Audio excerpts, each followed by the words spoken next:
আসসালামু আলাইকুম। আশা করছি যে যেখান থেকে দেখছেন অনেক অনেক ভালো আছেন, সুস্থ আছেন। আজকে আমি নিয়ে এসেছি অসম্ভব মজার, আমার তো খুবই পছন্দের সাদা চমচম মিষ্টির রেসিপি।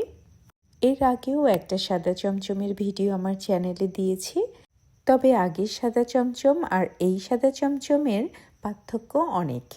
দুটো সাদা চমচমেরই ছানার ব্যবহার রয়েছে, তবে আদার ইনগ্রিডিয়েন্টসগুলো ডিফারেন্ট। আবার দুটোর স্বাদই একেবারে এক না, কিছুটা আলাদা।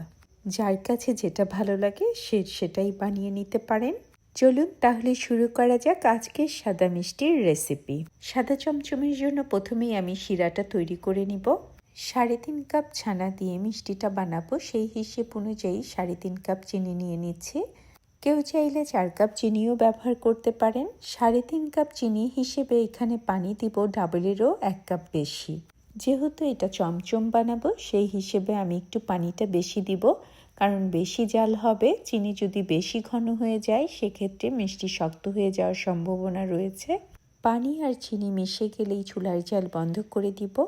এটার জন্য কোনো বলক আসা বা গরম হওয়ার প্রয়োজন নেই। হালকা গরমেই চিনির সাথে পানিটা মিশে গেলেই চুলার জাল বন্ধ করে রেখে দিব। চিনি আর পানি খুব ভালোভাবে মিশে গেছে। এবার ছানাগুলোকে নিয়ে নিব। যেহেতু ছানার ভিডিও আমার চ্যানেলে রয়েছে তাই আর ছানার ভিডিও দেখাইনি, আমি সরাসরি মিষ্টি বানাতে চলে এসেছি।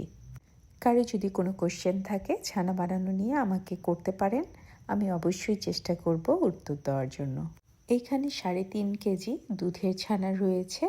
দেখেই বোঝা যাচ্ছে পুরোপুরি 3.5 কাপ হবে, তার চেয়ে একটু বেশি হতে পারে কিন্তু কম হবে না। ছানাগুলোকে হাতের সাহায্যে একটু ভেঙে নিব। একটু দেখিয়ে দিচ্ছি কত সফট আর পারফেক্ট ছানা হয়েছে। এই ছানা দিয়ে যে কোনো ধরনের মিষ্টি বা মিষ্টি জাতীয় খাবারই তৈরি করা যাবে। হাতের সাহায্যে ছানাটাকে একটু মেখে নিলাম। এরপরে দিয়ে দিব চিনি। আমি এখানে 3.5 কাপ ছানার জন্য দিয়ে দিব 3.5 চা চামচ চিনি। চিনিটা দেওয়ার পরে একটু ছানার সাথে মেখে নিব। অনেকেই ভাবেন ছানা অনেক বেশি ময়ান করতে হয়, তা না হলে মিষ্টি সফট হয় না। এটা কিন্তু একেবারেই ভুল কথা। ছানা কিন্তু খুব বেশি ময়ান করা যাবে না। 3 থেকে 4 মিনিট ছানা ময়ান করলেই হয়ে যায়, তবে অবশ্যই ছানাটা পারফেক্ট হতে হবে। ছানাটা ভালো করে চিনির সাথে মাখার পরে দিয়ে দিলাম 2 টেবিল চামচ ময়দা। এটা নির্ভর করবে ছানার উপর। ছানাটা যদি বেশি ড্রাই হয় সেক্ষেত্রে 1.5 টেবিল চামচ দিলেও হবে। অনেক সময় ছানাটা একটু বেশি সফট হয়, তখন কিন্তু আবার 2.5 টেবিল চামচও লাগতে পারে।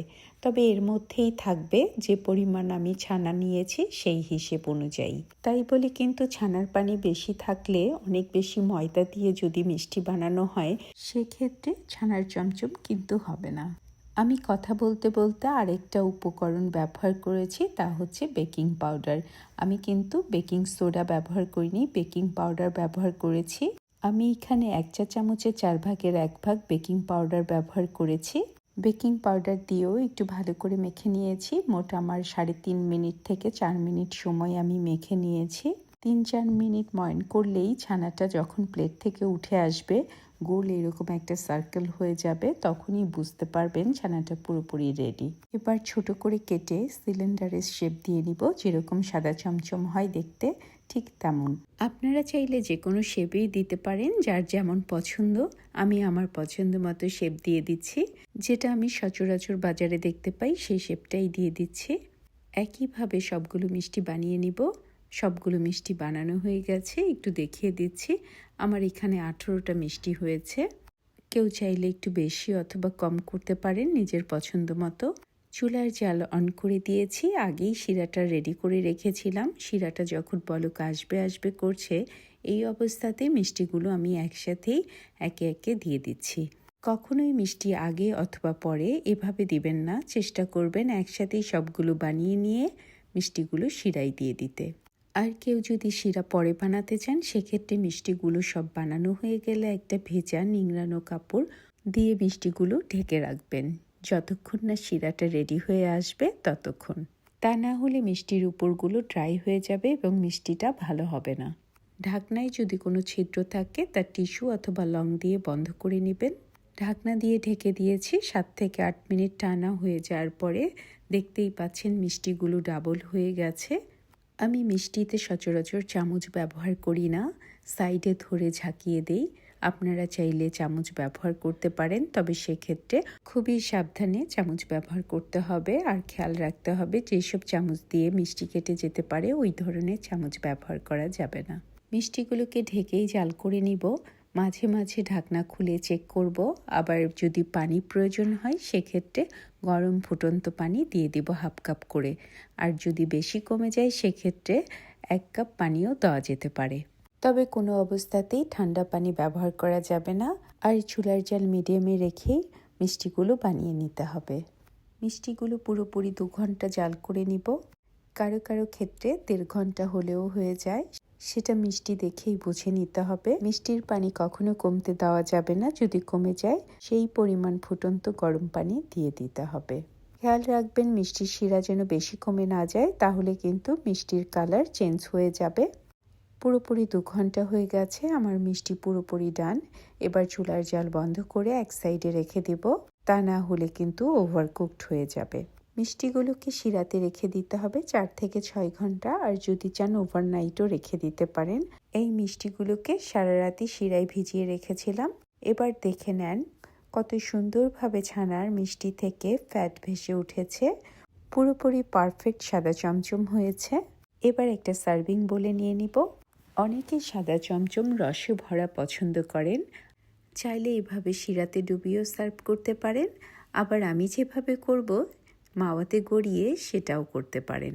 এবার একে একে শিরা থেকে মিষ্টিগুলো একটু চাপ দিয়ে শিরাটা ঝরিয়ে উঠিয়ে নিব। তবে খুব বেশি জোরে চিপে শিরা ঝরিয়ে নিব না, হালকাভাবেই শিরাটা ঝরিয়ে নিব। আজকের সাদা চমচম আমি ইনস্ট্যান্ট মাওয়াতে গড়াবো, তাই দেখিয়ে দিচ্ছি কিভাবে ইনস্ট্যান্ট মাওয়া তৈরি করে নিতে হবে। অনেকেই মিষ্টিগুলো শুধু গুঁড়ো দুধে গড়িয়ে নেন, সেটা একেবারেও করবেন না, তাতে করে মিষ্টির স্বাদ পুরোপুরি নষ্ট হয়ে যায়। আমি এখানে 4 টেবিল চামচ গুঁড়ো দুধ নিয়ে নিব আর দিয়ে দিব 1.5 টেবিল চামচ ঘি। খাঁটি ঘিটাই ব্যবহার করছি। আপনাদের হাতের কাছে যদি ঘিটা না থাকে সেক্ষেত্রে বাটারও ব্যবহার করতে পারেন, তবে ঘি দিয়ে বানালে স্বাদটা ভালো হবে। ঘি দিয়ে গুঁড়ো দুধের সাথে হাতের সাহায্যে ঘষে ঘষে মেখে নেব। ঘষে ঘষে মাখা হয়ে গেলে দিয়ে দিব ওভেনে 45 সেকেন্ডের জন্য। 45 সেকেন্ড হয়ে গেলে বের করে আবার একটু চামচের সাহায্যে নেড়ে ঠান্ডা করে নিব। কিছুটা ঠান্ডা হয়ে গেলে আবার ওভেনে দিয়ে দিব। এভাবে করে 3 বার 45 সেকেন্ড ওভেনে বেক করে নিব। 3 বার হয়ে গেলে ঠান্ডা করে মিষ্টি গড়িয়ে নিব মাওয়াতে। দেখতেই পাচ্ছেন কতটা পারফেক্ট হয়েছে এই গুঁড়ো দুধের ইনস্ট্যান্ট মাওয়া। এবার একটা করে মিষ্টি নিব, এই মাওয়াতে গড়াবো আর উঠিয়ে নিব। দেখুন কত সুন্দর হয়েছে সাদা চমচম, দেখতে একেবারে দোকানের মতো, তবে খেতে কিন্তু দোকানের চেয়ে অনেক গুণ বেশি মজার।